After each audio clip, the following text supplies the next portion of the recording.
So you both have invented these incredible products. You're pioneering your industries. I want to get into the nuts and bolts of what it takes to invent and also get into the patent process. Allison, I'm going to start with you because I know this has been a journey. Talk about what you have been through, where you're at, and what the mountain looks like. And we'll also get into some statistics around the patent process and women.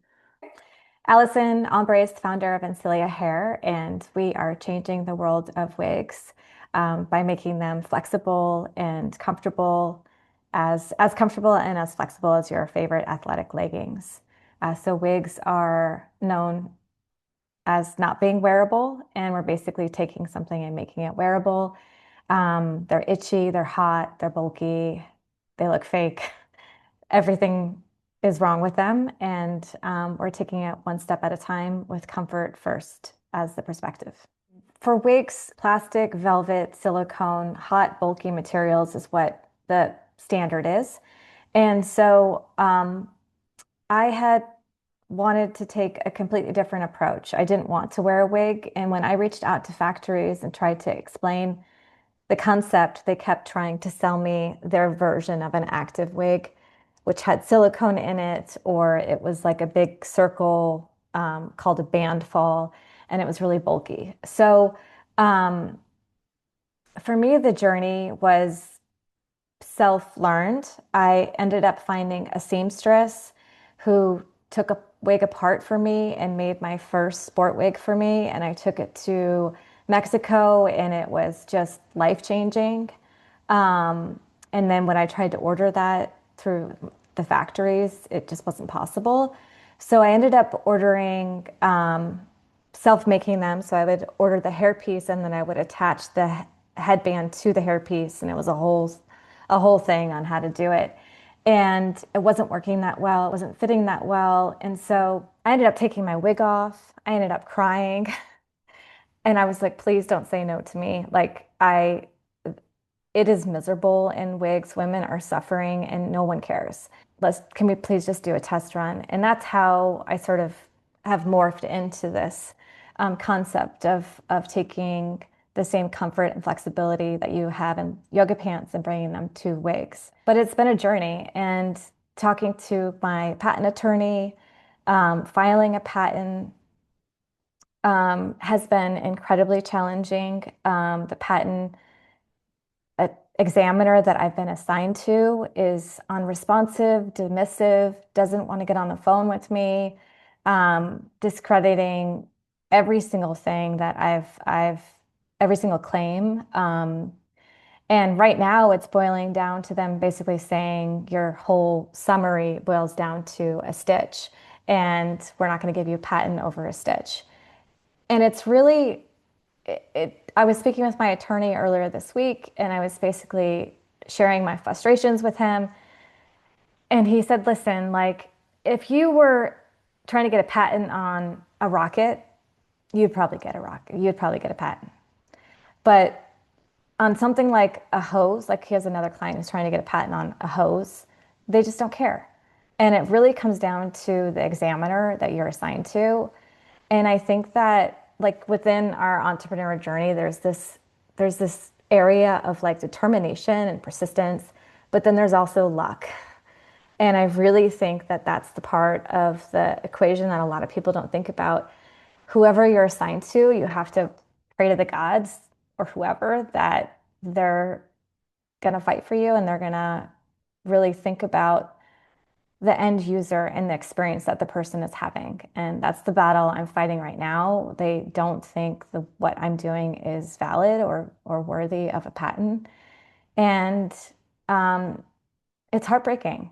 I mean, my husband said to me last night, he's like, the patent's not going to change your life. It's not going to make or break your business. And I'm like, I know, but at the same time, I feel like it's so life changing. Like I have customers who email me daily and they just say, thank you from the bottom of my heart. This is life changing. And yet I can't get on the phone with a patent examiner to um, defend myself. everything I'm seeing, it's like 11% to 13% of patents are issued to women. I mean, Yeah. that's terrible. Well, I also think there's a whole stigma around applying for a patent. I was completely overwhelmed with the process. I'm dyslexic. I don't like to admit it. I don't like to share the details, but it's hard to like for someone who's dyslexic to like, lay all the details out onto paper and like be super analytical and like um, all that details. I had to really rely on my attorneys and his team to like help and support me. When I would get the appeal, when we'd file the appeal, I was like, I need your help, guys. Like, I don't know what verbiage to use. This is legal language that I don't understand. And I think as women, we have a tendency, if we don't want to look dumb, we don't want to look stupid. And you kind of have to just be humble and be like, I'm lost. Like I need help. Like I don't know where to go. And for me, I sort of have no ego. So I was just like, I guess I'm an idiot, but can you help me No. like get to where I You need to have go? to. Yeah, Yeah. absolutely. And, in addition, it's expensive. Yes. Attorneys are expensive. This process is time Yes. consuming and expensive. And so that keeps A folks lot of women away away. as Yeah. well. And I Yeah. appreciate your husband saying that, Allison, but it builds tremendous value into your company to have Yeah. a patent. It defends it builds defense into the company. It builds value. And if you want to exit the company at a certain point, it builds tremendous value into the company. Is like how she's saying, like you wonder, like, should I do it? But you touched on it, Felina, but like to go way deeper, you 100% have to push for your protection. And it's not just because it gives your company more value, but it is your invention, right? And that's what matters. And I got to tell you, like, keep going because you have to. Now I can get into Tighties. So my name is Krystal Gillis, and I am the founder and CEO of Tighties.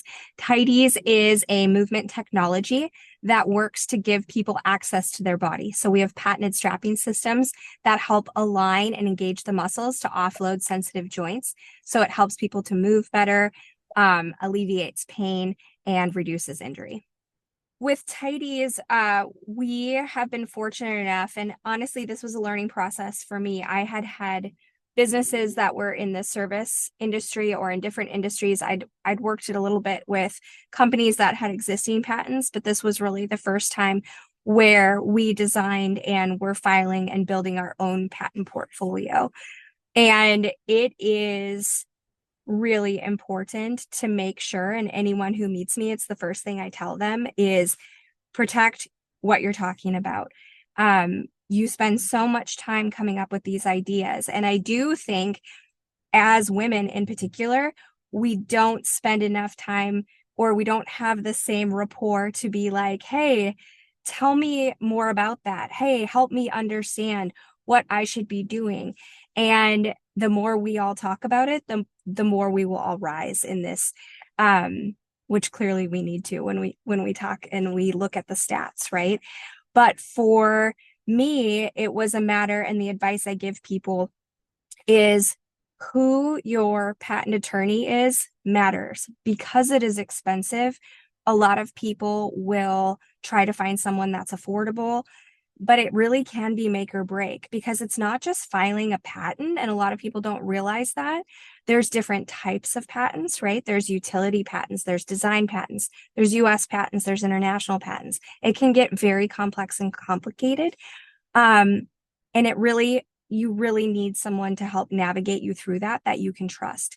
The other thing when you're inventing is, and a lot of people, men and women, and I have had conversations, they'll create a patent, but people will find ways to work around it. So not only is it really important when you're inventing something to protect the initial invention, but you really have to build a strategy around your invention. The equivalent description that my patent attorney and I work with often is we have multiple patents at Tighties, and we have utility and, like I mentioned, design, right? we also have what's called continuations. Continuations are different filings that you do that help describe little kind of almost like runoffs. So your patent is the house, and what you really need to do is build the fence around the house to help protect the house from people coming in. And I think there's just so much more strategy than people realize. I think one of the other biggest things that gets missed, lawyers will be fine to take your money. They'll be fine to file your patent, but you can do something that's not very expensive called a prior art search to actually find out if you have the viability to get the gateway to your patent. Are the claims that you're thinking about making worth making? What prior art needs to be sorted? Like all of that matters so that you're not wasting money because you just didn't know. So that's kind of always what I tell people. Don't talk to anybody about your invention unless they have signed an NDA until you file your patent. Don't file your patent until you do a prior art search. And then once you have filed your patent, there is such thing as a provisional. Provisional gives you time to build, but it gives you that date of recording. Then you have a year to build it out and you go into a non-provisional. This is for a utility patent. Take that time, right? Then once you have your invention locked and loaded, protect around it and determine kind of what the next steps are. So the first thing that I try to do when I talk to people is to say, like, it seems overwhelming, but if you find the right people, it helps break it down into a less overwhelming process. And we have been fortunate enough. We have several issued patents. We have pending patents. We have had where they come back with some office actions, but very easy to respond to. And I really do credit a lot of that to the attorney that we work with because he's very versed in what needs to get done to make it happen. What I had worked on prior as well was understanding the muscle function as it relates to things. So an example of that is when you look at the NFL or the NHL, one of the reasons that their necks are so big and muscular is because those muscles help absorb the force. So when they take a hit, it can help control it so they get less concussions. So the concept behind Tighties was really, and it started with the knee, could we offload the knee through muscle engagement? That was the way we started, right? Like asking a question. Then it was putting a team in place of people who could really look outside the box and get away from this idea of immobilization and see where muscle engagement came in. And what we found over 4 years of development was you can align and engage the body. And not only does it help something like your knee, it helps your hip, it helps your lower back. So for us, it was the start of, we started with, filing for the protections of these general concepts, then building out and prototyping and testing what was working and wasn't working. And we're a weird case too, because most people don't take 4 years to develop something, but we wanted to make sure when we did, it was really good. And the other thing that was really an issue for us, honestly, was manufacturing. So we were doing some US-based sampling, and we thought we were working with somebody who did not turn out to be credible for us. And we had to go out and find new manufacturing, which took a year. We finally then found someone who was capable of doing it, because Tighties is very interesting because we're combining soft goods and rigid goods. And just like many other people run into, factories want to do what they want to do, and they make a lot of money at it. So they don't necessarily need to change their processes for a new and literally like an innovative way of doing things. So we couldn't find the right partner to reach the quality standards that we needed, to reach the timelines that we needed, the processes. We actually ended up going and doing our first launch run with one manufacturer that was in just outside of LA. And right off the bat, I was having to hand fix almost all of our products. And I was like, this is not sustainable. So we actually opened our own manufacturing facility in November. And now we manufacture all of our own products, which has been a game changer for us, not only for cost. Our margins went up 18% by hiring our own people. but the quality that we set out to make, we didn't spend all this time developing the products for them to not be top notch. And we wanted to make sure that they were. And now we're able to scale. So we're in a big growth trajectory right now in this year. And it's so comforting to know that we have the control and we have the team in place to be able to take us where we need to go. So we've been really fortunate with that. Nothing about it is easy. No. And I think that's good to note, right? For like all of the people who are thinking about making inventions, all the future people who are going to make these crazy inventions, like you're not alone. It was hard for everybody, right? Yes. Like there's no one-hit wonder who just took off one day. Exactly. Exactly. And I think that's an important message is don't do it alone. Like you're not alone and don't do it alone. Like reach out, get help. There's so many places you can get help. So don't do it in a vacuum. Ask for help. Ladies, you both are amazing. Thank you for sharing your wisdom, your expertise. I know that here in San Diego, there's a lot of community and more every day being built around this. So go out and invent, keep inventing, and keep asking for support and surround yourself with the right people. And let's change that stat 11 to 13%.